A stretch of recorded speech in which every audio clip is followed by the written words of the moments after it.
একটা ছোট্ট ভিডিও আমার এক বড় ভাইয়ের দেখাতেছিলাম।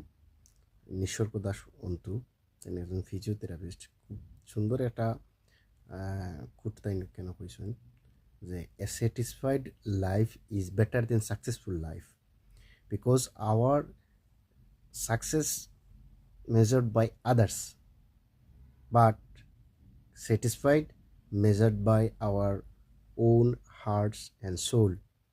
So go on. আসলেই তো আমরা সফল জীবন চাই না আমরা সন্তুষ্ট জীবন চাই? ভাই, সন্তুষ্ট যদি ভিতরে না থাকে তাহলে কিচ্ছু করা সম্ভব নয়। আপনারা কোটি টাকার মালিক হইতে পারেন, আপনারা অনেকে সফল করতে পারে, কিন্তু আপনার ভিতরে শান্তি নাই, এটার কোনো মানে নাই। কিন্তু আপনি কম টাকা রুজি করেন, আপনার ভিতরে শান্তি আছে, আপনি খুব শান্তিতে ঘুমাইতে পারেন, পরিবার আত্মীয় স্বজন লইয়া থাকতে পারেন,